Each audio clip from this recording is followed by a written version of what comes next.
को वोट की अपील करने के लिए सारे साथी आज आपके बीच में पहुंचे हैं। राम साहब का सुबह 8:30 बजे रघुनाथपुरा बजरंगबली हनुमान सिंह के राव साहब भगत हैं, उनसे आशीर्वाद लेके 2025 में निकले थे। ऐसे राव साहब को ढोल नगाड़ों के साथ और राव साहब को कह रहे थे बागरी में कि सरपंच आज घोड़ी पे भी पूरे इलाके में 26 बरादरी बैठाने का काम कर रही है। मगर राम साहब ये 2025 की वो क्षेत्र है जिन्होंने बंदे आजादी में पहली स्वतंत्र भारत में पूरे 25 पंचायतों ने 24 पंचायतों में वोट का बहिष्कार किया था। राम साहब ये 26 बरादरी आपके साथ है।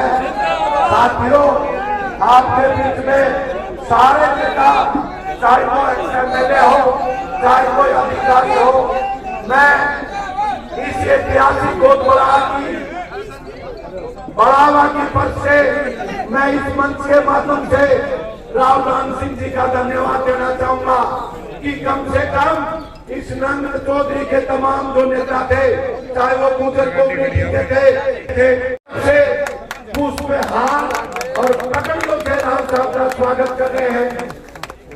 का सारा नाम बोलते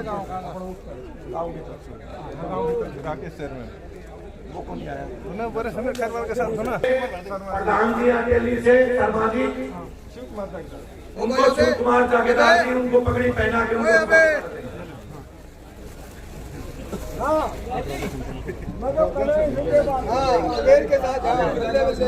पूर्व विधायक राधेश्याम शर्मा जी को शिव कुमार जी जागीरदार साहब पगड़ी पहना। साथियों, मैं जयकारे लगाऊंगा, 2 जयकारे।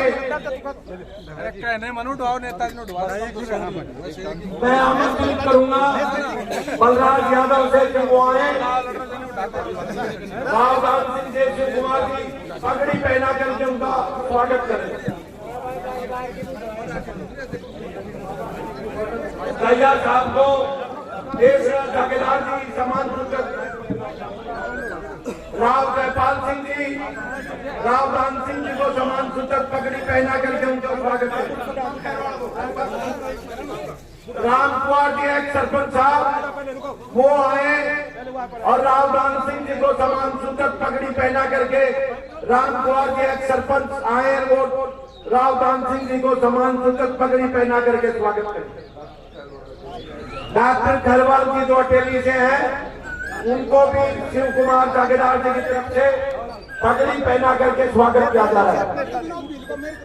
विनोद भील को हमारे बहुत ही संदीप जी बहुत उदार साथी हैं, वो भी एक पगड़ी पहना करके उनका स्वागत करें। बाबूलाल जी 5100 रुपए की इस चुनावी रूपी महाकुंभ में 5100 रुपए का योगदान कर रहे हैं। राव राम सिंह जी को जोरदार तालियों की गड़गड़ाहट के साथ उनका स्वागत।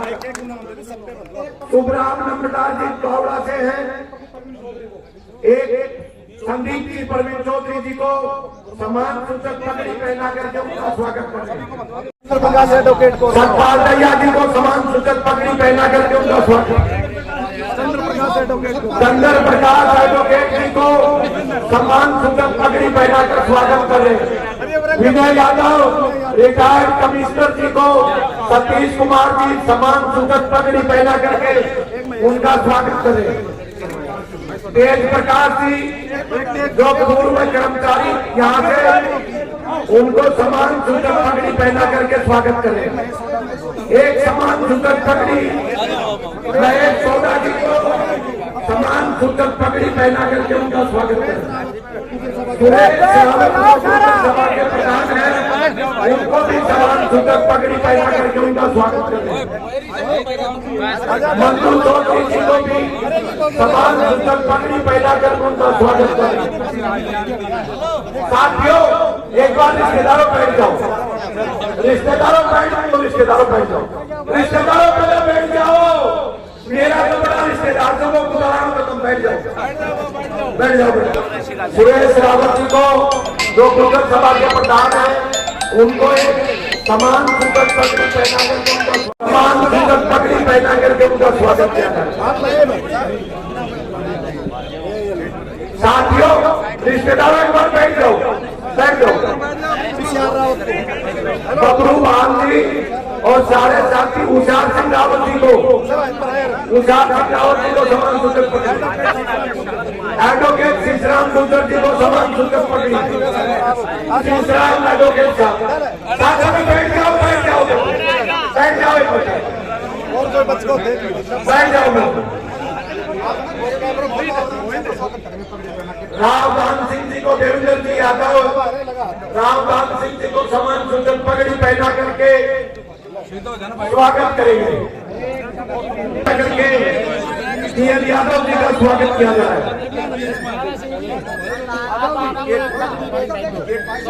अब कहते हैं आप सामूहिक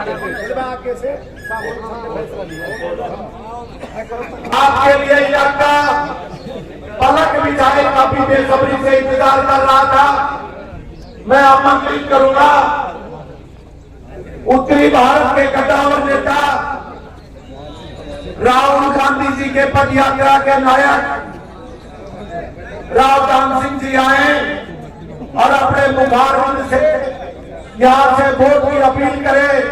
विशेष तौर पे इन रिश्तेदारों को, मेरे रिश्तेदार है राव साहब, तो इनको एक बार ये कह देना कि 25 तारीख तक ये सुखी नींद ना सोए। जहां जहां रिश्तेदारी है, जहां जहां यारे प्यारे हैं, कोई बटे हुआ जाए तो 10 की बजाय 50 रुपया तुम्हारी दे दियो, लेकिन जो है ना उनसे हाथ जोड़ देना कि एक बार आपकी बार रावदान सिंह जी की बारी है। रावदान सिंह जी आए और अपने मुखारबिंद से वोट की अपील करें। और इन चुनाव के अंदर आपको अपने जनप्रतिनिधि का चयन करना है। प्रजातंत्र में सबसे बड़ी अदालत जनता की अदालत मानी जाती है। कोई भी नेता कितना ही बड़ा क्यों नहीं हो, उसे एक दिन अगर उसका जनता में विश्वास है तो जनता की कसौटी पर खरा जरूर उतरना पड़ेगा। और वो लक्ष्य, वो समय आपके पास 25 तारीख को आ रहा है। उस दिन आपने फैसला लेना है कि हम किस पार्टी को, किस नेता को वोट दें। उस दिन आपने फैसला लेना है कि किस पार्टी की सरकार केंद्र में बने और किस पार्टी की सरकार प्रदेश के अंदर आए। मैं तो इतना ही कहूंगा कि फैसला लेने से पहले अतीत को जान करके उसके बाद अपने दिल से फैसला लेना। 10 साल पहले बड़े जुमलों के साथ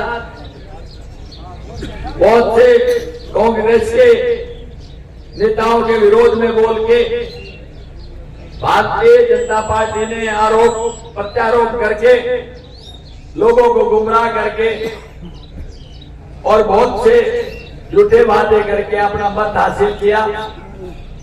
2019 के अंदर पुलवामा और राष्ट्रवाद का नारा लगाया और अब 2024 में उनके पास कोई नारा नहीं, न कोई ऐसा जुमला है जो उनको पार कर दे, क्योंकि 10 साल की कार्रवाई बहुत बड़ी है और इस देश और प्रदेश का एक एक बच्चा उनकी सच्चाई से वाकिफ हो चुका है। मैं तो आपको इतना ही कहूंगा कि आपके तराजू के 2 पलड़े, एक तरफ इंडिया ब्लॉक कांग्रेस के साथ और दूसरी तरफ भारतीय जनता पार्टी।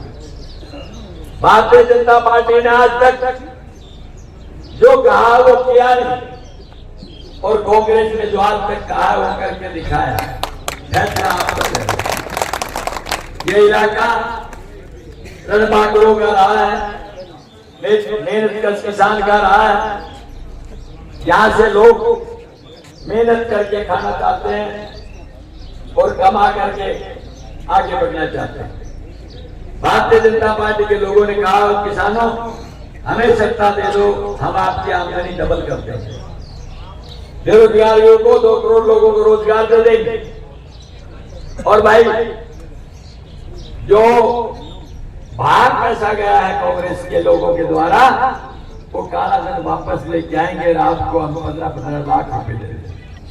और भी बहुत सारी चीज बोली गई। इतने साल बाद किसी व्यक्ति ने इतनी बड़ी झूठ बोली, आम आदमी गुमराह हुआ और उन्होंने फैसला लिया कि अब की बार सत्ता परिवर्तन करके देखते हैं कि क्या करते हैं। अब 10 साल में आम आदमी को ये बात पता लग चुकी, लोग कुछ नहीं करने वाले सिवाय झूठ के। न तो रोजगार दिया, न किसान को उसकी फसल का उचित भाव दिया, और न ही उसने यहाँ पर अच्छे दिनों की बात कहते हुए बाहर का आया हुआ पैसा, ब्लैक मनी में से कोई पैसा लेके आया। तो ये बताइए मेरे को, किस हक से वो वोट मांगते हैं? आपने जो सांसद बनाया, आम आदमी को शिकायत रही कि 10 साल में हम मिल नहीं पाए, और 10 साल में भारतीय जनता पार्टी ने जो आपको नारा दे करके आपको यहाँ भेजा, आप मुझे बताइए उसमें क्या आपने पूरा किया, क्या नहीं किया? सच्चाई सामने है। लोगों ने मन बना लिया है बदलाव का, और बदलाव के साथ में एक लहर साउथ से चली है जो नॉर्थ की तरफ, दिल्ली की तरफ आ रही है। मुझे पूरा भरोसा है कि आने वाले जो चुनाव है, इनके जब परिणाम आएंगे तो आपको आश्चर्यचकित करने वाले परिणाम देखने के लिए मिलेंगे। लेकिन विशेष तौर पर मैं हरियाणा की बात करता हूं, क्योंकि आपके 4 महीने बाद, 3 महीने बाद ही चुनाव, और आपके इस परिणाम से 3 महीने का चुनाव भी प्रभावित होगा, क्योंकि आपने सत्ता परिवर्तन करना है। हर वर्ग दुखी है। 10 साल पहले का दौर भूपेंद्र सिंह हुड्डा का टाइम, जब हर आदमी सुख का, चैन का सांस लेता था, रोजगार ढूंढने वाले को रोजगार मिलता था, और चारों तरफ से शांति का माहौल था। किसान को अपने समय पर फसल का भाव मिल जाता था। आज तो भाव भी ऑनलाइन और पोर्टल पर देते हैं, भावांतर भरपाई, मेरी फसल मेरा ब्यौरा, मेरा पानी मेरा हक, न पानी न फसल न भरपाई, यानी सिर्फ आपको खाते पूरे करने के लिए आपके पास कही जाती है। ये नहीं जानते कि किसान की परेशानियां क्या है। लेकिन आज इन्होंने खाली किसान को नहीं, कोई वर्ग छूटा नहीं छोड़ा जिसको परेशान नहीं किया हो। PPP बना दिया, परिवार पहचान पत्र, हम उसको कहते हैं परमानेंट परेशानी पत्र। रोज हमें एक आदमी सुबह कोर्ट कचहरी के चक्कर लगाता रहता है। ये सारी बातें, और फिर ऊपर से हमारे यहाँ जवान और किसान का इशू था। किसान की तो आपके सामने परिस्थितियां बता दी। रही बात जवान की, एक घर से फौज में बच्चा चला जाता था मेहनत से, तो वो भी बात खत्म हो गई। क्यों? क्योंकि इन्होंने अग्निवीर योजना दी। इस अग्निवीर में 75% वापस आ जाएंगे 4 साल बाद। तो मुझे बताइए उस बच्चे के दिल में क्या दिमाग में रहेगा? लोग ये भी लगेगा कि पता नहीं मेरा नंबर 25 में आएगा या नहीं आएगा। तो जब वापिस आ जाएगा तो रिटायरमेंट, न पेंशन, न उसको रिटायरमेंट का बेनिफिट। की नीति कोई उसको एडजस्टमेंट कर दे। लोगों को शादी होगी तो कहाँ जाएंगे? इसी दिन के लिए आपने भाजपा को मतदान किया था। और ये भाजपा जो सिर्फ अरबपति नहीं, खरबपतियों की ढूंढती है। 2 व्यक्ति हैं जिनके पास सब कुछ है, चाहे रेल हो, चाहे तेल हो, चाहे आपके एयरपोर्ट हो, चाहे बंदरगाह हो, सब कुछ उनके पास। बाकी जनता के पास क्या है? इसलिए गैप अमीर का गरीब का बढ़ा रहे हैं, ताकि अमीर को कहें तू रुक जा, नहीं चाबी लगा देंगे, और गरीब को कहें बैठ जा, उन्हें तेरा खाना बंद कर देंगे। आप इस तरह से परिस्थितियों को अगर और झेलेंगे, आने वाले समय में हो सकता है संविधान बदलने का नारा दे रहे हैं। अगर संविधान बदल गया, शायद वोट डालने की भी जरूरत नहीं रहेगी, चुनाव भी शायद नहीं हो। इसलिए ध्यान करना, ये चुनाव साधारण नहीं है। अपने मत का प्रयोग करने से पहले सोचना, और उसके बाद में आप आगे चलना। मैं तो इतनी कहूंगा कि आपसे समझदार कोई नहीं, इसलिए ज्यादा कुछ न कहते हुए आपने जो सबको मान सम्मान दिया, उसके लिए हम धन्यवाद करते हैं। अपना वोट डालना नहीं भूलना आपको। उसके लिए आपको ये निवेदन करेंगे, बूथ के ऊपर जाके बूथ की मैनेजमेंट और वोट डालने की परिस्थिति हमेशा आपकी पक्की और अच्छी होनी चाहिए। अगर आपने ये काम कर दिया तो मैं गारंटी से कहता हूँ कि जब 4 तारीख को रिजल्ट आएगा, तो 4 तारीख को दिल्ली और चंडीगढ़ के अंदर की सरकार की पूरी हिल जाएंगी। क्योंकि वो कहते हैं 400 पार, हम कहते हैं ये वैसा जुमला जैसे 75 पार का था विधानसभा में, उनकी 200 भी नहीं आएगी। फिर भाजपा के पास क्या होगा वो आपको पता लगेगा। वो कह 400 आगे तो संविधान बदल देंगे, और वो सरकार बदलने जा रहे हो। आपसे यही अपेक्षा मैं करता हूँ। आप सब लोगों का